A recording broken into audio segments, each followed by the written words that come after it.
Hello warriors, अर्थशास्त्राचा 15 दिवसांचा study plan घेऊन या म्हणून खूप रिक्वेस्ट आले होते. खूप वॉरियर्सनी मेसेजेस केले होते, कमेंट्स केले होते आणि म्हणून फायनली आपण इकॉनॉमिक्स जो एकच सब्जेक्ट आपला राहिलेला आहे, जेवढा पण आपण ग्रुप सीचा प्लॅन पाहिलेला आहे किंवा वॉरियर स्पिरिट ग्रुप सी 2026ची जी एक प्लेलिस्ट किंवा कोर्स तुम्हाला यूट्यूबवरती कम्प्लिटली फ्री अवेलेबल करून देण्यात आलेले आहे, त्याच्यामध्ये बाकी सगळे सब्जेक्ट जे आहेत म्हणजे पॉलिटी असेल, जॉग्रफी असेल, हिस्ट्री असेल, सायन्स असेल, करंट अफेअर्स स्ट्रॅटर्जी असेल, या सगळ्या सब्जेक्टचे जे प्लॅन आहे ते दिलेले आहेत आणि पॅरलली तुम्हाला मॅथ्स रिझनिंग करायला सांगितलेलं आहे. त्याच्यामुळे आता फक्त उरलेला प्रश्न इकॉनॉमिक्सचा. सो इकॉनॉमिक्सचे टॉपिक कुठले इम्पॉर्टंट आहेत, कुठे प्रश्न बनतात आणि त्याच्यानुसार 15 दिवसांमध्ये अर्थशास्त्राच्या अभ्यासासाठी एक कुठला प्रॉपर स्टडी प्लॅन असू शकतो जो आपण फॉलो करू शकतो आणि कम्प्लीट इकॉनॉमिक्स होईल. पहिल्यांदा तर इकॉनॉमिक्स इम्पॉर्टंट काय हे समजून घ्या. सगळ्यात पहिली आणि महत्त्वाची गोष्ट म्हणजे इकॉनॉमिक्ससाठी प्रश्न विचारले जातात 15. ज्या सब्जेक्टला 15 प्रश्न विचारले जात आहेत, वेटेज एवढं जास्त आहे, याचा अर्थ हा सब्जेक्ट मला प्रॉपरली करणं फार गरजेचं आहे. मग आता जेव्हा आपण इकॉनॉमिक्सचा विचार करतोय, सगळ्यात पहिल्यांदा तर पहिल्या 7 दिवसांमध्ये तुम्हाला इकॉनॉमिक्सचा अभ्यास कसा कंप्लीट करायचा आहे हे थोडक्यात सांगते. एक टॉपिक जो तुम्हाला मॅक्झिमम मार्क्स मिळवून देऊ शकतो, किंवा मी असं म्हणेन की तुम्ही मागचे जर पेपर्स पाहिले, अगदी रिसेंटचा 11 तारखेला झालेला 11 जानेवारीचा जरी पेपर पाहिलात, तर एक गोष्ट तुम्ही नोटीस केली असेल की इकॉनॉमिक्समध्ये राष्ट्रीय उत्पन्न या टॉपिकवरती एकाच पेपरमध्ये 2-2 प्रश्न विचारले जात आहेत. आणि हे जे प्रश्न विचारले जात आहेत हे बेसिकली राष्ट्रीय उत्पन्नाशी संबंधित असणाऱ्या ज्या व्याख्या आहेत किंवा त्याला आपण असं म्हणू शकतो की ज्या संकल्पना आहेत त्याच्यावरती विचारला जातोय. आणि जसं आपण इतर सब्जेक्टमध्ये पण पाहिलेलं आहे, मग पॉलिटी असेल, सायन्स असेल, किंवा जॉग्रफीसारखा असेल किंवा हिस्ट्रीसारखा सब्जेक्ट असेल की जिथे आपण पाहिले की एक टॉपिक मोर दॅन 1 क्वेश्चन्स त्याच्यावरती विचारले जातात, तर तो टॉपिक आपल्याला परफेक्ट करायचा आहे. कारण एका टॉपिकमधून आपले 1-2 मार्क्स जर सिक्युअर होत असतील आणि इकडे 4-5 टॉपिकमधून एखादा मार्क सिक्युअर होत असेल, तर अर्थातच आपण त्या टॉपिकला इम्पॉर्टन्स दिला पाहिजे ज्याच्यातून म्हणजे मॅक्झिमम मार्क्स आपले कव्हर होत आहेत. तसा राष्ट्रीय उत्पन्न हा टॉपिक आहे. मग याच्यामध्ये राष्ट्रीय उत्पन्नाच्या संकल्पना असतील, मापन पद्धती असतील किंवा मापन पद्धती असतील किंवा याच्यामध्ये काही फॅक्ट विचारल्या जाऊ शकतात तुम्हाला, जसं की याच्याशी संबंधित असणाऱ्या समित्या असतील, त्यांच्या तारखा असतील किंवा आधारभूत वर्ष आहेत, तर अशा काही फॅक्ट किंवा अगदी रिसेंटमध्ये जरी काही आकडेवारी त्याच्याशी संबंधित असेल तर त्या कन्सेप्ट तुम्हाला इथे विचारल्या जाऊ शकतात, GDPशी रिलेटेड वगैरे. याच्यासोबतच दुसरा टॉपिक जो तुम्ही डे 1ला करणार आहात तो आहे मानव विकास आणि वृद्धी. इथे वृद्धी करा, ठीक आहे. मग याच्यामध्ये सगळ्यात महत्त्वाचा पॉईंट कुठला येतो तो म्हणजे मानव विकास निर्देशांक किंवा जे इतर निर्देशांक आपल्याला मानव विकास अभ्यासताना पाहायला मिळतात ते सगळे निर्देशांक तुम्हाला करायचे आहेत. कारण निर्देशांकावरती निर्देशांक जे आहेत त्याचे निर्देशक कुठले आहेत, म्हणजे आपण ज्याला इंडिकेटर्स आणि डायमेन्शन्स म्हणतो, त्याच्यावरती आयोगाने प्रश्न विचारलेले आहेत. अगदी अलीकडचा जो अहवाल असेल त्या अहवालाचं नाव काय आहे, त्या अहवालामध्ये भारताचा क्रमांक किती आहे, भारताचे गुण किती आहेत, भारत कुठल्या कॅटेगरीमध्ये येतो, कोणत्या श्रेणीमध्ये येतो, या प्रकारचे प्रश्न जे आहेत ते आयोगाने वारंवार विचारलेले आहेत. याचाच अर्थ काय, मला ज्यावेळेला मी मानव विकास आणि वृद्धी करेन त्यावेळेला त्याचा संदर्भ जो असेल चालू घडामोडींशी रिलेटेड तो सुद्धा मला करायचा आहे, ठीक आहे. सो पहिल्या दिवशी तुम्ही राष्ट्रीय उत्पन्न आणि मानव विकास व वृद्धी या गोष्टी करणार आहात. डे 2चा जर आपण विचार केला तर पैसा व चलन आणि याच्यासोबतच RBI. आता पैसा व चलन ज्यावेळेला आपण करतोय ना, तर पैशाची संकल्पना एक विचारली जाते. पैशाचे जे प्रकार आहेत M0, M1, M2, M3 त्याच्यावरती प्रश्न विचारला जातो. त्याचबरोबर पैशाची जी कार्य आहेत याच्यावरती याच्यापूर्वी प्रश्न विचारलेला आहे. पैशाचे जे प्रकार आत्ताच मी म्हटलं ते.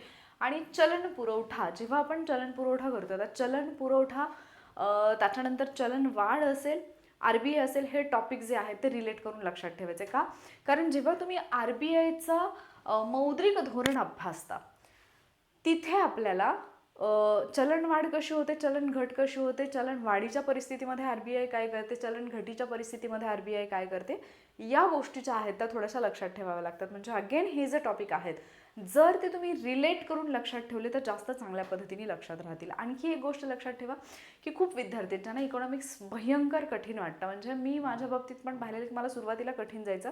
इव्हन जेव्हा मी शिकवायला लागले तेव्हा पण मी पाहिलं की मॅक्झिमम स्टुडंट जे आहेत ते इकॉनॉमिक्सच्या बाबतीत स्ट्रगल करतात. का स्ट्रगल करतात, कारण जेव्हा पुस्तक उघडतात पहिला टॉपिक इंटरेस्टिंग वाटतो थोडासा, मूलभूत संकल्पना ज्या आहेत तो. पण नंतर ज्यावेळेला राष्ट्रीय उत्पन्न हा टॉपिक अभ्यासायला घेतात ना, तर त्या टॉपिकमध्येच असं होतं की हा टॉपिक किती कठीण आहे. म्हणजे तोच टॉपिक एक राहतो की जो टॉपिक तुमचा कम्प्लिटली इंटरेस्ट घालवून टाकतो इकॉनॉमिक्समधला. पण जर त्याला तुम्हाला सोप्या भाषेत आपल्या स्वतःच्या लँग्वेजमध्ये जर शिकून घेता आलं तर तो टॉपिक तुम्हाला जास्त इझी वाटायला लागतो. ठीक आहे. सो जेव्हा मी चॅलेंज घेतलं होतं पहिल्यांदा, आय थिंक 90 डेज चॅलेंजमध्ये मी लेक्चर दिलेलं होतं, त्यावेळेला हीच गोष्ट लक्षात आली की विद्यार्थ्यांना म्हणजे सगळ्यात कठीण हा भाग का वाटतो, कारण पहिलाच टॉपिक अवघड वाटतो. म्हणून तिथे मी राष्ट्रीय उत्पन्न ही जी कन्सेप्ट आहे ती अगदी इझी लँग्वेजमध्ये शिकवण्याचा प्रयत्न केलेला. रेकॉर्डेड लेक्चर आहे ते मी यूट्यूबवरती देण्याचा प्रयत्न करेन. सो तुम्हाला हा टॉपिक जो आहे तो कठीण वाटणार नाही तितकासा. ठीक आहे. सो किंमत वाढ पैसा व चलन, त्याच्यानंतर RBI हा टॉपिक तुम्हाला अभ्यासायचा. RBIच्या बाबतीत लक्षात ठेवा, आयोगाने एवढे प्रश्न विचारलेत. मग RBIची जी बेसिक माहिती असेल, RBIची स्थापना झाल्यापासून RBIच्या स्थापनेचा कायदा असेल, RBIचे जे गव्हर्नर असतात, RBIची जी प्रमुख कार्य आहेत, आणि सगळ्यात महत्त्वाचा मुद्दा जो येतो तो म्हणजे पतनियंत्रण. RBIची पतनियंत्रणाची जी साधनं आहेत याच्यावरती खूप जास्त प्रश्न विचारले जातात. मग प्रत्यक्ष साधनं असतील, अप्रत्यक्ष साधनं असतील, गुणात्मक संख्यात्मक साधनं असतील, याच्यावरती तुम्हाला प्रश्न विचारले जातात. ते तुम्हाला डिटेलमध्ये करायचं आहे. आणि RBI हा अगेन एक असा टॉपिक आहे ज्याच्यावरती कदाचित एकाच वर्षी तुम्हाला 2 प्रश्न पाहायला मिळतील. म्हणजे हा टॉपिक मला डिटेलमध्ये करणं गरजेचं आहे. सो इथे तुम्हाला 2 टॉपिक मिळाले. पहिल्या दिवशी हा वाला टॉपिक राष्ट्रीय उत्पन्न, आणि दुसऱ्या दिवशी RBI हा टॉपिक, जिथे तुम्हाला एकाच पेपरमध्ये एकापेक्षा जास्त प्रश्न जे आहेत ते पाहायला मिळतील. देन तिसरा, आता किंमत वाढ जो आहे ना, हा टॉपिक सुद्धा महागाईचे प्रकार कुठले आहेत, महागाईची कारणे कुठली आहेत, मग चलन मागणीजन्य कुठली आहेत, पुरवठाजन्य कारणं कुठली आहेत, हे सगळं, महागाईच्या ज्या संकल्पना आहेत हे सगळं एकदाच करून ठेवायचं, कारण इथे आयोग प्रश्न विचारत आहे. ठीक आहे. सो त्याचे परिणाम काय होतात, आणि मग याच्यासोबत तुम्हाला करायचं बँकिंग. आता लक्षात घ्या हे टॉपिक रिलेट कसे होतात. पहिल्यांदा तुम्ही राष्ट्रीय उत्पन्न अभ्यासताय. राष्ट्रीय उत्पन्नामधून तुम्हाला एक बेसिक कन्सेप्ट समजते की राष्ट्रीय उत्पन्न म्हणजे आहे काय. मग त्याच्यामध्ये तुम्हाला GDP जेव्हा तुम्ही अभ्यासताय तर GDPची व्याख्या, राष्ट्रीय उत्पन्न मोजण्याच्या पद्धती असतील, GNP ही एक कन्सेप्ट, या सगळ्या गोष्टी तुम्ही अभ्यासाल तर तुम्हाला कळेल की देशाचं उत्पन्न कुठून कुठून येते, ते कसं कन्सिडर केलं जातं हे. त्याच्यानंतर ज्यावेळेला तुम्ही पैसा व चलन अभ्यासताय, तुम्हाला पैसा ही कन्सेप्ट समजेल. पैसा कशासाठी वापरला जातो, कसा वापरला जातो, पतनिर्मिती कशी होते हे समजतं. आणि याच्याशी संबंधित घटक येतो तो म्हणजे RBI. कारण जेव्हा तुम्ही RBI समजाल त्यावेळेला तुम्हाला कळेल की मार्केटमध्ये जो फ्लो आहे पैशाचा तो कुठून आणि कसा आहे. आणि हे कळलं की तुम्हाला त्याच्यातून किंमत वाढ ही गोष्ट काय आहे ही समजायला लागेल. मग ही किंमत वाढ नियंत्रित ठेवण्याचं काम RBI कशी करते हे तुम्हाला कळेल. ठीक आहे. सो इथे तुम्हाला RBI करायचं आहे. आणि मग याच्यासोबतच किंमत वाढीसोबत एक घटक करा, तो म्हणजे बँकिंग. हा ॲक्च्युली RBI सोबतचा घटक आहे, पण एका दिवशी जर तुम्हाला 2 वास्ट टॉपिक मिळाले तर ते कंप्लीट करणं कठीण जाईल. म्हणून हे आपण थोडेसे अशा पद्धतीने घेतले की एका दिवशी जर 2 टॉपिक आहेत त्यातला एक हा मोस्ट इम्पॉर्टंटवाला असेल, मॅक्झिमम तुम्हाला जिथे फोकस करणं गरजेचं आहे असा, आणि दुसरा जो आहे तो तुलनेने थोडासा इझी देण्याचा मी प्रयत्न केला. मग बँकिंगमध्ये जे आत्तापर्यंत प्रश्न विचारलेले आहेत, बँकिंगची संकल्पना असेल, बँकांची कार्य असतील, बँकांचे जे प्रकार आहेत, कुठल्या प्रकारच्या किती बँका आहेत याच्यावरती प्रश्न विचारलेले आहेत, आणि बँकांचं जे राष्ट्रीयकरण किंवा विलिनीकरण होतं याच्यावरती प्रश्न विचारलेत. अलीकडे बँकांच्या राष्ट्रीयकरणावरती थोडे जास्त प्रश्न आयोगाकडून विचारले जातात. ठीक आहे.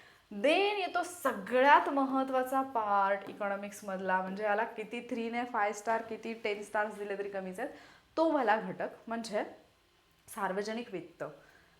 गव्हर्नमेंट काय करतं या सगळ्या बाबींमध्ये, म्हणजे चलनवाढ असेल, पैशाचा पुरवठा थांबवणं रोखणं असेल, हे असेल, किंवा एकूण आपल्या देशाची अर्थव्यवस्था कशी चालते हे सगळं जे डिसाईड केलं जातं ते आहे सार्वजनिक वित्तमध्ये. लोकांसाठी ज्या योजना आणल्या जातात, मग सरकारचा महसुली खर्च असेल, भांडवली खर्च असेल, महसुली उत्पन्न असेल, भांडवली उत्पन्न असेल, अर्थसंकल्पाचे प्रकार असतील, कॅग असेल, ज्या समित्या आहेत वित्तीय समित्या, हा सगळा जो काही पार्ट मी आत्ता तुम्हाला सांगितलं हा सगळा सार्वजनिक वित्तमध्ये येतो. ठीक आहे. आणि इथेच मग अर्थसंकल्पाचे प्रकार, अर्थसंकल्प कसा तयार केला जातो हे सगळं तुम्हाला अभ्यासावं लागतं. आणि हे सगळं अभ्यासताना आत्ताचा जो अर्थसंकल्प आहे रिसेंटचा तो सुद्धा तुम्हाला अभ्यासायचा आहे. मग याच्याशी संबंधित लेक्चर ऑलरेडी मी यूट्यूबवरती घेतलेले, याच्याशी रिलेटेड टेस्ट घेतलेला, त्याचा ॲनालिसिस घेतलेलं, त्याच्यातून तुमचे बरेचसे क्वेश्चन कंप्लीट होऊ शकतात. सो हा अर्थसंकल्प जो आहे रिसेंटचा हा न विसरता करा, कारण अर्थसंकल्पावरती क्वेश्चन तुम्हाला पाहायला मिळेल. डायरेक्ट इकॉनॉमिक्समध्ये पाहायला मिळेल किंवा करंट अफेअर्समध्ये पाहायला मिळेल, पण प्रश्न पाहायला मिळतो. ठीक आहे, किंवा अगदी जॉग्रफीमध्ये सुद्धा त्याच्यावरती प्रश्न पाहायला मिळेल. सो ज्यावेळेला सार्वजनिक वित्त करताय त्याच दिवशी अर्थसंकल्प करा. इथे थोडा जास्तीचा वेळ तुम्हाला लागू शकतो. ठीक आहे, इथे हे जे 2 टॉपिक मी दिलेले आहेत हे एकाच दिवसामध्ये कंप्लीट होतील याची गॅरंटी नाहीये. जर तुम्ही फुल टाइम स्टडी करत असाल तर हे होऊन जाईल, पण अगेन असं की मी म्हटले म्हणून होत नाही असं करू नका, ट्राय करून पहा.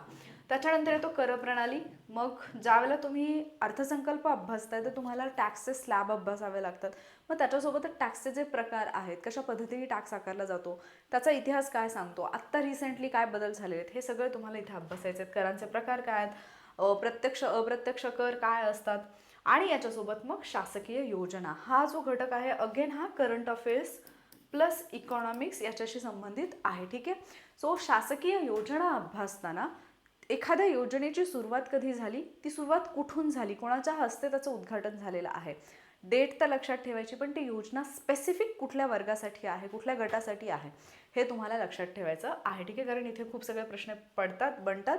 मग हा पार्ट करण्यासाठी तुमचं इकॉनॉमिक्सचं पुस्तक, मग बेरोजगारीशी संबंधित असणाऱ्या ज्या योजना असतील त्या, किंवा आत्ता अगदी रिसेंटली गव्हर्नमेंटच्या जेवढ्या पण योजना येतात त्या महाराष्ट्र सरकारच्या असतील किंवा केंद्र सरकारच्या असतील, त्या योजना चालू घडामोडींच्या पुस्तकातून कंप्लीट करायच्या. कारण इथे 100% प्रश्न आहे म्हणजे आहेच. 2-2 प्रश्न योजनांवरती पडलेले आपल्याला पाहायला मिळतात.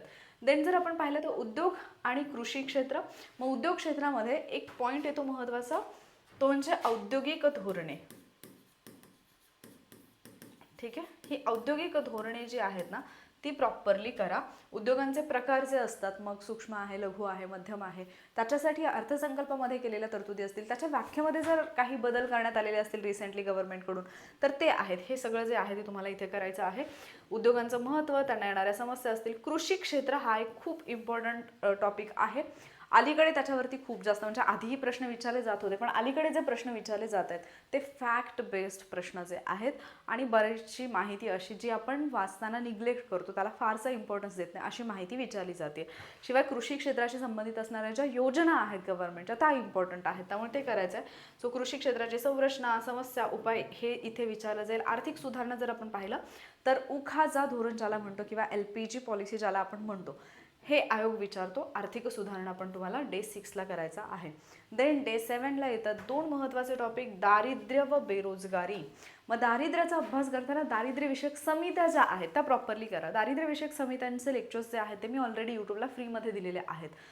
सो ते जर लेक्चर तुम्ही पाहिले, तेंडुलकर समिती असेल, रंगराजन समिती असेल, लकडावाला समिती असेल, या समित्यांचे जे आकडे आहेत त्यातही स्पेसिफिक तेंडुलकर आणि रंगराजन समितीच्या बाबतीत आयोग स्पेसिफिक प्रश्न विचारतो. अगदी कुठल्या वर्षीचा डेटा काय आहे, कुठल्या वर्षी भारताचं दारिद्र्य काय सांगितलं, ग्रामीण भागात काय सांगितलं, शहरी भागात काय सांगितलं, शिवाय प्रति व्यक्ती प्रति माह खर्च काय सांगितला, या प्रकारचे प्रश्न. म्हणजे तिथे थोडेसे काय म्हणतो आपण त्याला, डेटा स्वरूपातले क्वेश्चन्स जे आहेत ते जास्त विचारले जातात. मग तो जर डेटा तुम्हाला लक्षात ठेवायला कठीण जात असेल, वॉरियर ऑफिसरवरती जे लेक्चर्स अपलोड केलेले आहेत, इकॉनॉमिक्स बाय वॉरियर ऑफिसर या प्लेलिस्टमध्ये, ते पहा. ते लेक्चर्स तुम्हाला ही सगळी माहिती इझिली कशी लक्षात ठेवायची याच्यासाठी खूप हेल्पफुल राहतील. कारण फक्त लेक्चर पाहिले आणि एकदा दोनदा रिवाईज केलं तरी ते आकडे तुमचे पाठ होऊन जातील. ठीक आहे, सो तुम्हाला दारिद्र्य आणि बेरोजगारीमध्ये बेरोजगारीचे जे प्रकार आहेत ते खूप विचारले जातात, कारण त्याच्यावरचे उपाय. आणि त्याच्यानंतर हा एक टॉपिक लक्षात ठेवा, सहकार. अलीकडचे जर पेपर तुम्ही पाहिले असतील तर सहकार चळवळीवरती आयोगाने बरेचसे प्रश्न विचारलेले आहेत. एका पेपरमध्ये 2-2 प्रश्न विचारलेले आहेत. मग कधी जोड्या लावाच्या स्वरूपामध्ये, म्हणजे मुख्य परीक्षेला तर प्रश्न येतातच, पण पूर्व परीक्षेला पण असे प्रश्न विचारले जातात. मुख्य परीक्षेला एक प्रश्न तर फिक्स आहे, त्यामुळे हा टॉपिक जो आहे ना तो स्किप नाही करायचा.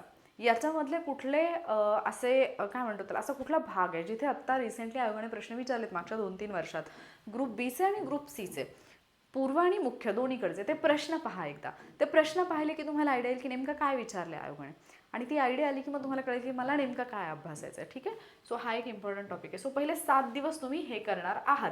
आता जर समजा हे 7 दिवस कंप्लीट करताना तुम्हाला असं वाटलं की नाही माझा एखादा टॉपिक राहून गेला, थोडंसं मला नाही झालं, थोडीशी धावपळ झाली, एखादा टॉपिक प्रॉपरली नाही झाला, तर काय करू शकता तुम्ही, इनकम्प्लीट टास्कसाठी तुम्हाला डे 8 जो आहे तो मिळतो. ठीक आहे, सो ह्या डे 8ला तुम्हाला काय करायचं आहे, रिव्हिजन करा, जर तुमचं सगळं कंप्लीट झालेलं असेल तर MCQ सॉल्व्ह करा. जे लोक 90 डेज रिव्हिजन चॅलेंजचा पार्ट आहे त्यांना मी टॉपिक वाईज टेस्ट अवेलेबल करून देत आहे प्रत्येक टॉपिकची. तर त्या टेस्ट बरेच स्टुडंट आहेत ज्यांनी सॉल्व्ह नाही केलेल्या, तर तुम्हाला त्या सॉल्व्ह करायच्यात. मग जेव्हा इकॉनॉमिक्सचे स्टडी टार्गेट सुरू होतील, इकॉनॉमिक्सच्या पण टेस्ट तुम्हाला प्रोव्हाइड केल्या जातील.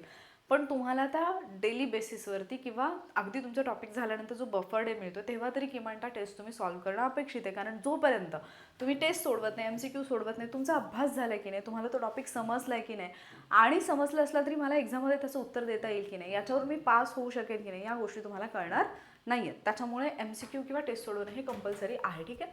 मग आता रिव्हिजन, MCQ टेस्ट किंवा जे तुमचे इनकम्प्लीट टास्क असतील ते तुम्ही डे 8ला कंप्लीट कराल. डे 9ला काय, आंतरराष्ट्रीय संघटना. आता आंतरराष्ट्रीय संघटना जेव्हा तुम्ही करताय, याच्यामध्ये तुम्हाला माहिती असेल की IMF आयोगाच्या हिटलिस्टवर आहे. हिटलिस्टवर इन द सेन्स आयोग जास्त प्रश्न विचारतो. IMF वरती, वर्ल्ड बँकेवरती काही प्रश्न विचारले जात आहेत, WTO वरती पण प्रश्न विचारले जात आहेत. या आंतरराष्ट्रीय संघटना आहेत जिथे प्रश्न विचारले जातात. मुख्यचा विचार कराल तर आशियानसारखी संघटना असेल, आशियाई डेव्हलपमेंट बँक असेल, त्याच्यावरती प्रश्न आहेत. ज्या पण अशा संघटना आहेत आंतरराष्ट्रीय स्तरावरती ज्या अर्थशास्त्राच्या दृष्टीने खूप महत्त्वाच्या आहेत, इकॉनॉमीच्या दृष्टीने फार महत्त्वाच्या, तिथे आयोग प्रश्न विचारत असतो. मग त्यांची एखादी समिट झाली असेल किंवा त्यांचं मुख्यालय असेल, त्यांची स्थापना असेल, त्यांचं प्रमुख कार्य जे असेल, त्यांची उद्दिष्ट जी असतील, या स्वरूपाचे प्रश्न विचारले जातात. आणि याच्यासोबतच येतो व्यवहार तोल आणि व्यापार तोल हा एक टॉपिक, जिथे त्याला तुम्ही म्हणू शकता की परकीय व्यापार हा जो घटक आहे. ठीक आहे. मग आत्ता अलीकडे परकीय व्यापारावरती फारशी आकडेवारी आयोगाने विचारलेली नाही आहे, पण याच्या पूर्वी आयोगाने परकीय व्यापारावरती आकडेवारी खूप वेळा विचारलेली आहे. मग FDI असेल किंवा परकीय व्यापारामध्ये पण आयात आणि निर्यातीची जी संरचना आहे ती विचारलेली आहे. म्हणजे मला त्या अँगलनी थोडासा विचार करायचा आहे. किंवा अगदी इकॉनॉमीमध्ये कुठले देश टॉपला आहेत, कुठले देश म्हणजे भारत त्याच्यामध्ये कसा परफॉर्म करतो, या स्वरूपाचे प्रश्न विचारलेले आहेत. आणि ढोबळमानानेच बल्क इम्पोर्ट आणि बल्क एक्सपोर्टच्या बाबतीत सुद्धा प्रश्न विचारलेले आहेत. त्यामुळे हे थोडंसं माहिती पाहिजे आपल्याला. देन आपण जर पाहिलं आर्थिक नियोजन आणि पंचवार्षिक योजना, तर हा एक टॉपिक असा आहे याच्यावरती फारसे प्रश्न अलीकडे नाही पाहायला मिळाले. पण जर तुम्ही PYQ पाहिले तर याच्या पूर्वी खूप प्रश्न विचारले जात होते पंचवार्षिक योजनांवरती. मग याचा अर्थ असा आहे का की मी पंचवार्षिक योजना नाही करायला पाहिजे, एखाद्या वर्षी जर प्रश्न नाही आला तर नाही. पंचवार्षिक योजना करायच्याच आहेत. आर्थिक नियोजन करा, आर्थिक नियोजनाची संकल्पना किंवा प्रकार जे आहेत ते सुद्धा करा. आर्थिक नियोजनाशी संबंधित असणाऱ्या ज्या संस्था आहेत, मग नियोजन आयोग जो गेल्यानंतर आणि आता नीती आयोग आला, नीती आयोगावरती रिसेंटली 11 तारखेला प्रश्न विचारलेला होता, 11 जानेवारीला, म्हणजे मागच्या ग्रुप Cला. त्याच्यामुळे तो टॉपिक तुम्हाला करायचाच आहे. राष्ट्रीय विकास परिषद जी आहे ती तुम्हाला करायची आहे. जिल्हा पातळीवरचं नियोजन जे आहे ते कशा पद्धतीने केलं जातं तिथे सुद्धा एखादा प्रश्न बनू शकतो, त्यामुळे ते सुद्धा करायचं आहे. ठीक आहे. आणि याच्यासोबतच पंचवार्षिक योजना ज्या आहेत, मग त्यांची उद्दिष्ट, वैशिष्ट्य, योजना आयोग तर इथे दिलेलंच आहे. पंचवार्षिक योजना, कुठल्या पंचवार्षिक योजनेच्या दरम्यान कुठले कार्यक्रम सुरू करण्यात आले, कुठले प्रकल्प हाती घेण्यात आले, कुठल्या योजना ज्या आहेत त्या सुरू करण्यात आल्या, हे लक्षात ठेवायचं. मग इथे पण अगेन जर पंचवार्षिक योजनांशी रिलेटेड योजना लक्षात ठेवायच्या असतील, फक्त पाठांतरावरती भर देऊ नका. तसेही जे काही पंचवार्षिक योजनेशी रिलेटेड रेकॉर्डेड लेक्चर्स मी याच्या पूर्वीच्या बॅचमध्ये दिलेले, तर तिथे प्रत्येक योजनेदरम्यान सुरू करण्यात आलेल्या नवीन योजना किंवा जे प्रकल्प आहे ते लक्षात ठेवण्यासाठीच्या ट्रिक दिलेल्या. पॉसिबल झालं तर ते लेक्चर पण मी तुम्हाला यूट्यूबवरती अवेलेबल करून देईन, पण तसं कमेंटमध्ये सांगा मला की रिक्वायरमेंट आहे की नाही. ठीक आहे. तर तिथून तुमचं ते पाठ होऊन जाईल. हा थोडासा टॉपिक मोठा आहे, 12 पंचवार्षिक योजना करायच्यात, म्हणून 10व्या दिवशी फक्त एवढा एकच टॉपिक दिलेला आहे. देन शाश्वत विकास ही एक संकल्पना येते. म्हणजे जेव्हा तुम्ही मानव विकास करताय त्याच्यासोबत जरी हा टॉपिक केला तरी चालेल किंवा शाश्वत विकास सेपरेटली केला तरी चालेल, पण शाश्वत विकास ध्येय जी आहे ती तुमची तोंडपाठ असायला पाहिजेत. शाश्वत विकासाची संकल्पना कशी उदयास आली याच्यावरचे प्रश्न आधी राज्यसेवेला विचारले जात होते, पण ते तुम्हाला कंबाईंड ग्रुप Cला पण विचारले जातील. त्याच्यामुळे तो पार्ट जो आहे तो थोडासा व्यवस्थित करून ठेवा. आणि पायाभूत सुविधा जेव्हा तुम्ही करताय, मग रस्ते असतील, वीज असेल, पोस्टाशी रिलेटेड प्रश्न रिसेंटली मेन्सला विचारलेले आहेत. मग ह्या ज्या गोष्टी आहेत ना त्या तुम्हाला करायच्या, ज्या पण पायाभूत सुविधा आहेत, मग त्याच्याशी संबंधित असणारी भारत निर्माण योजना एक जी आलेली, त्या योजनेवरती आयोगाने सलग 2 वर्ष की काहीतरी प्रश्न विचारलेला. सो अशा ज्या गोष्टी आहेत जिथे प्रश्न विचारले जातात, किंवा रस्ते, महामार्ग आहेत, रेल्वे मार्ग आहे, त्याच्यावरती प्रश्न विचारलेला आहे, किंवा एकूणच पायाभूत सुविधांशी संबंधित चालू घडामोडीमध्ये ज्या पण गोष्टी तुम्हाला ऐकायला मिळतात, कुठलाही नवीन महामार्ग असेल, गव्हर्नमेंटची नवीन एखादी स्कीम आलेली असेल, तर त्याच्यावरती प्रश्न विचारले जातात. त्यामुळे हा पार्ट अगेन शासकीय योजनांशी रिलेट करून लक्षात ठेवू शकता. आता इथंपर्यंत तुमचे बरेच टॉपिक झाले. आता इथे डे 12ला ॲक्च्युली डे 1 to 6ची रिव्हिजन मी दिलेली आहे, पण एक टॉपिक जो तुम्हाला जॉग्रफीमध्ये तुम्ही करतात तो टॉपिक तुमचा इकॉनॉमिक्सशी पण संबंधित आहे. तो टॉपिक आहे लोकसंख्या. हा टॉपिक माझ्याकडून इथे मेन्शन करायचा राहून गेलाय. तर लोकसंख्येशी संबंधित ज्या संकल्पना आहेत, लोकसंख्या संक्रमणाचे टप्पे असतील किंवा लोकसंख्येचा जो पण अभ्यास आहे, आपण जॉग्रफीमध्ये तो केलेलाच आहे, महाराष्ट्राचा आणि भारताचा भूगोल करताना तो केलेलाच आहे, पण इकडे तुम्हाला त्याची रिव्हिजन करणं गरजेचं आहे. सो डे 12ला ज्यावेळेला तुम्ही डे 1 to 6ची रिव्हिजन करताय त्याच्यासोबत लोकसंख्या हा टॉपिक जो आहे तो अभ्यासा. लोकसंख्या या टॉपिकवरचं ऑलरेडी एक लेक्चर जे आहे, आय थिंक ऑडिओ लेक्चर असेल, यूट्यूबवरती मी दिलेलं आहे, जिथे भारताची लोकसंख्या, महाराष्ट्राची लोकसंख्या, 2011ची सगळी आकडेवारी कशी लक्षात ठेवायची आणि जिथे जिथे आवश्यक आहे 2001च्या लोकसंख्येसोबतचं कंपॅरिझन हे सगळं कसं लक्षात ठेवायचं, याच्या सगळ्या ट्रिक्स या ऑलरेडी यूट्यूबवरती मी दिलेल्या आहेत. फक्त ते लेक्चर पाहायचं आणि लिहून काढायचं, ट्रिक्स इतकंच तुम्हाला करायचं आहे. जर तुमच्याकडे नसतील ट्रिक्स तर ते लेक्चर पाहून तुम्ही करू शकता. ठीक आहे. डे 12ला तुमचं हे सगळं होईल. आता येतो 13, 14, 15. आता 3 दिवस तुमच्याकडे शिल्लक आहेत. इथे तुम्ही डे 1 to 6ची रिव्हिजन केली. ठीक आहे. त्याच्यानंतर डे 7 to 11ची रिव्हिजन जी आहे ती तुम्हाला डे 13ला करायची. आता तुमच्याकडे डे 14 आहे. इथे मात्र तुम्ही काय करणार, पूर्ण इकॉनॉमिक्स जशी तुम्ही एक्झामच्या आधीची रिव्हिजन करता ना, एक्झामच्या 4-5 दिवस आधी आपल्याला सगळे सब्जेक्ट कम्प्लिटली रिवाईज करायचे असतात, त्या पद्धतीने मग ही रिव्हिजन करताना किंवा इथे तुम्ही एक काम करू शकता. डे 14ला जे तुमचे इनकम्प्लीट टास्क जर तुम्हाला तरीही वाटत असेल की माझं काही इनकम्प्लीट आहे तर ते डे 14ला करून घ्या. डे 15ला मात्र काय करा ना, जी वेगवेगळी माहिती आत्तापर्यंत आपण अभ्यासलेली असते, ज्याला आपण डाटा म्हणतो, जो काही वेगळा म्हणजे जी पण आकडेवारी असते, रिसेंटची आकडेवारी, ही सगळी आकडेवारी जी आहे ती तुम्हाला इथे रिवाईज करायची आहे. अर्थसंकल्पाशी संबंधित जे मुद्दे असतील ते पण तुम्हाला इथेच करायचे आहेत डे 15ला. म्हणजे इथे डे 15ला तुमचे ऑल PYQ 2017 पासूनचे 2026 पर्यंत, म्हणजे ग्रुप बीचे पण ग्रुप सीचे पण, ह्या 3 दिवसांमध्ये सगळे PYQ कंप्लीट करायचे. ग्रुप बी, ग्रुप सी, पूर्व प्लस मुख्यचे करताना 23, 24, 25चे केलेत तरी चालेल. ठीक आहे. बट पूर्वचे करताना 17 पासूनचे करा. मग जर समजा तुम्हाला हे सगळं करताना ज्या पद्धतीने मी ऑलरेडी तुम्हाला पॉलिटीचे मागच्या 10 वर्षांचे जे प्रश्न आहेत ग्रुप बीचे, ठीक आहे, जे PYQ आहेत आय थिंक ग्रुप बीचे, तर त्याचा एक छोटासा व्हिडिओ कोर्स मी दिलेला आहे. म्हणजे 2017, 18, 19, 20, 21, 22, 23, 24, 25 आणि 26चे PYQ अनालिसिस पॉलिटीचे, ग्रुप बीला जेवढे पण प्रश्न विचारले त्या सगळ्यांचा अनालिसिस हे मी एका कोर्समध्ये दिलं आहे. सेम सायन्ससाठी सुद्धा सायन्स डिकोड बॅच म्हणून 2017, 18, 19, 20, 21, 22, 23, 24, 25 आणि आत्ताचे 26चे ॲड करायचे आहेत त्याच्यामध्ये. एवढे सगळे म्हणजे 10 वर्षाचे जे प्रश्न आहेत सायन्सचे पण ऑलरेडी कोर्स जो आहे तो ॲपवरती दिलेला आहे. जर तुम्हाला असंच इकॉनॉमिक्सचा हवं असेल की इकॉनॉमिक्सचे पण मॅम ग्रुप बीचं जे PYQ अनालिसिस आहे त्याच्यासाठी एक सेपरेट कोर्स जो आहे तो तयार करून द्या की इकॉनॉमिक्स आमचा होऊन जाईल. म्हणजे एवढे 10 वर्षाचे जर तुम्ही क्वेश्चन पेपर करत असाल तर ऑब्वियसली इथे तुमची अशी तयारी होईल की जेवढे पण तुम्हाला बेसिकवाले प्रश्न येतात किंवा कन्सेप्च्युअल क्वेश्चन्स जे येतात, जिथे रिसेंटची आकडेवारी पण विचारलेली असते. म्हणजे उदाहरणार्थ सांगते तुम्हाला, एखादा प्रश्न समजा RBIशी रिलेटेड एखादी आकडेवारी विचारलेली आहे, तुम्हाला जरी एक्झॅक्टली आकडेवारी माहिती नसेल तरी सुद्धा जर तुम्हाला ती कन्सेप्ट क्लिअर असेल तर बऱ्याचदा फक्त कन्सेप्टमुळे तुम्ही त्याचं उत्तर देऊ शकता. किंवा सार्वजनिक वित्तसारखा टॉपिक आहे, बऱ्याच नागरिकांनी जोड्या लावायला प्रश्न विचारले, तिथे त्यांनी राजकोषीय तूट विचारली आहे, प्राथमिक तूट विचारलेली आहे, प्रभावी महसुली तूट विचारलेली आहे. मग ज्यावेळेला असे प्रश्न येतात, मला जरी एक्झॅक्टली माहिती नसेल की आत्ताच्या अर्थसंकल्पामधली ही आकडेवारी काय, पण जर मला राजकोषीय तुटीची संकल्पना माहिती असेल, महसुली तुटीची संकल्पना माहिती असेल, प्रभावी महसुली तूट माहिती असेल, तर केवळ त्या संकल्पनेवरून मला त्या जोड्या लावता येतात. ठीक आहे. किंवा लोकसंख्या संक्रमणाचे टप्पे, जर मला फक्त कन्सेप्ट जरी माहिती असेल आणि काही आकडेवारी विचारली तर मला त्याची उत्तरं देता येऊ शकतात. त्याच्यासाठी माझी PYQ वरती कमांड पाहिजे. जर तुम्हाला हे हवं असेल तर फक्त इको 10 इयर्स असं कमेंट करा.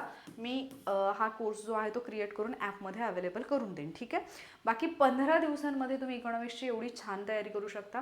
हा सब्जेक्ट याच्यासाठी इम्पॉर्टंट आहे की जस्ट इमॅजिन करा, तुम्ही पॉलिटीचे 15 पैकी 15 घेऊ शकता अगदी 15पैकी 14 जरी तुम्ही कन्सिडर केले, 13-14 तर इझिली घेऊ शकता. इकॉनॉमिक्स हा पण सब्जेक्ट एक असा आहे जो 15पैकी तुम्हाला 13-14 मार्क्स तर इझिली देऊ शकेल जर तुमचा अभ्यास व्यवस्थित असेल तर. ठीक आहे, म्हणजे जवळपास जर तुम्ही पाहिलं तर इथेच तुमचे 27-28 मार्क्स कव्हर होत आहेत.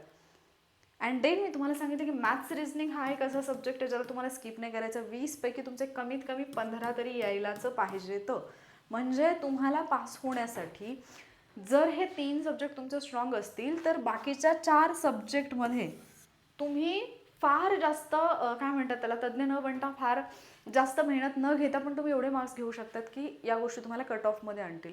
पण याच्यावरती खूप स्ट्रॉंग कमांड पाहिजे. सायन्स आत्ता सध्या असा सब्जेक्ट आहे जिथे तुम्हाला 12-13 मार्क्स इझिली घेता येतील, कारण हे स्टुडंटनी घेतलेले आहेत.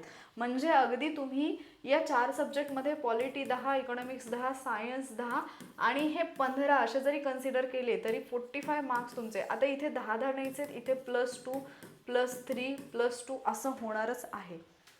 ठीक आहे, म्हणजे हे जे 4 सब्जेक्ट आहेत, हे 4 सब्जेक्ट जवळपास तुम्हाला 50 मार्क्सपर्यंत घेऊन जाऊ शकतात.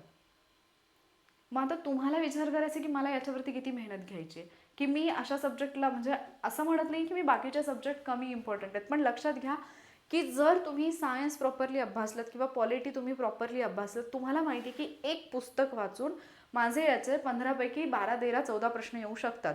तुम्ही करंट अफेअर्ससाठी एक पुस्तक वाचून तुम्ही गॅरंटी नाही देऊ शकत की माझे 13-14-15 येतील म्हणून. म्हणजे तुम्हाला आउटपुट कुठल्या सब्जेक्टचं मिळतं आहे. तुम्ही मॅथ्स रिजनिंगच्या बाबतीत सांगू शकता की मी एवढ्या टॉपिकची जर प्रॅक्टिस केली तर मला एवढे मार्क्स 100% येतील, कारण त्याच्या बाहेर प्रश्न जात नाही हे आपल्याला माहिती आहे. जे out of the box question येतात 1-2 ते तर आपण तसेही इथे सोडून दिलेले आहेत. आणि ज्या मुलांना इतके मार्क्स मिळतात 70-70, ती मुलं याच पद्धतीने अभ्यास करतात. आपलं असं आहे की मला जर टॉपिक अवघड वाटला, सब्जेक्ट अवघड वाटला, तर मी तो सब्जेक्टच स्किप करायचा विचार करते. काल परवा कोणीतरी चॅलेंजमध्ये विचारलं की मॅम मी आत्ता म्हणजे दुसऱ्या एक्झामची तयारी करत होतो, तिकडून इकडे शिफ्ट झालो आहे, तर मला पॉलिटीचे चांगले मार्क्स येतात, मॅथ्स रिजनिंगचे येतात, मग आणखी कुठलं 1-2 सब्जेक्ट असे सांगा की जे केले की मी क्वालिफाय होईन. डेफिनेटली व्हाल, पण याचा अर्थ असा नाही होत की बाकीचे सब्जेक्ट खूप कमी इम्पॉर्टंट आहेत. कारण जर समजा तुम्ही ज्या सब्जेक्टला तुमचा स्ट्रॉंग सब्जेक्ट मानून गेलेले आहात, फॉर एक्झाम्पल पॉलिटी, आणि कोणी पॉलिटी खूप जर हार्ड विचारलं तर तिथे तुम्हाला मार्क्स जर नाही आले तर तुमचा बाकीच्या सब्जेक्टच्या बाबतीतला कम्प्लीट कॉन्फिडन्स जाईल. त्याच्यामुळे कुठल्याही एका गोष्टीवरती टिकून राहू नका, म्हणजे असं हे राहू नका की मी हेच परफेक्ट करेन, बाकीचं सोडून देईन. पण त्याच्यासोबत ही गोष्ट तुम्ही इग्नोर नाही करू शकत की हे जे 4 सब्जेक्ट आहेत, पॉलिटी असेल, इकॉनॉमिक्स असेल, सायन्स असेल आणि मॅथ्स रिजनिंग असेल, हे जे 4 सब्जेक्ट आहेत हे तुम्हाला हायेस्ट स्कोर करण्यासाठी खूप जास्त हेल्प करू शकतात. याच्यातले सायन्स आणि इकॉनॉमिक्स मॅक्झिमम स्टुडंट्सना कठीण वाटतात, पण जर तुम्ही वॉटर ऑफिसरचे लेक्चर्स पाहिले, फ्रीवाले जरी पाहिले, तरी तुमच्या लक्षात येईल की हे सब्जेक्ट तितकेसे अवघड नाही जितकं त्यांना आपण अवघड बनवून ठेवलं आहे. म्हणजे ते तुम्हाला इतके इझी वाटायला लागतील आणि तिथले विशेष म्हणजे मार्क्स पण यायला लागतील. पण त्याच्यासाठी तुम्हाला कळलं पाहिजे की प्रश्न कसे विचारले जातात.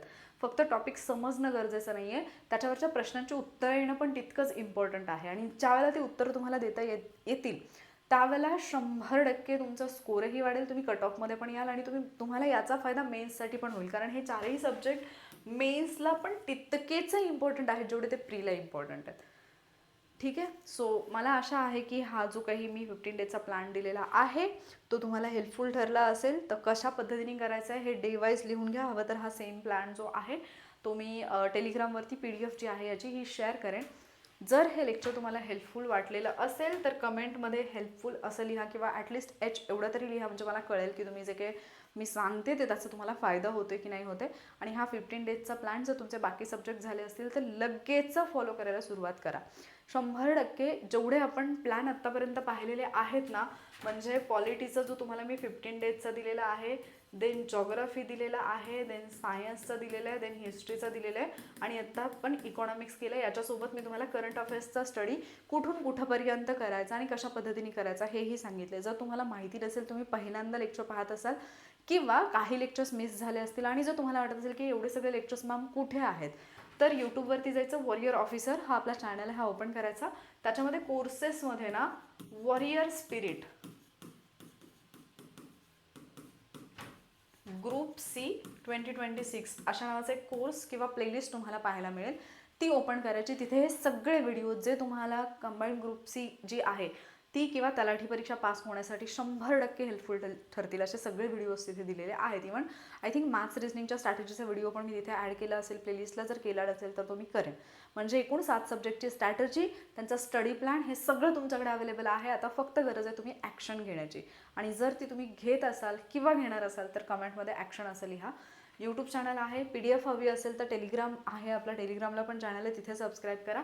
आणि जर आत्ता जो मी इकॉनॉमिक्स 10 इयर्सचा तुम्हाला कोर्सबद्दल बोलले, जर तो हवा असेल तर वॉरियर ऑफिसर हे आपलं ॲप डाउनलोड करा. तिथे तुम्हाला तो कोर्स जर ॲक्च्युली तुमच्या जर कमेंट्स आल्या तशा तर तो मी क्रिएट करेन. अदरवाईज मग विनाकारण मेहनत घेण्यात काय अर्थ नाही. पण जर तुम्हाला हवे असतील मागच्या 10 वर्षांचे PYQ अनालिसिस तर मी ते तुम्हाला अवेलेबल करून देईन एका सेपरेट कोर्सच्या फॉर्मॅटमध्ये. ठीक आहे. मला आशा आहे हे लेक्चर तुम्हाला हेल्पफुल ठरलं असेल, तुमच्या अभ्यासाला एक दिशा देण्यासाठी निश्चितपणे मदतगार ठरेल. लेक्चर आवडलं असेल तर लाईक आणि शेअर नक्की करा. आणि असेच व्हिडिओज वॉरियर ऑफिसर या यूट्यूब चॅनलच्या प्लॅटफॉर्मच्या माध्यमातून तुमच्यासाठी मी घेऊन येत असते. सो चॅनलला सबस्क्राईब केलं नसेल तर सबस्क्राईब नक्की करा. लवकरच भेटूयात आपण पुढच्या लेक्चरमध्ये. थँक्यू.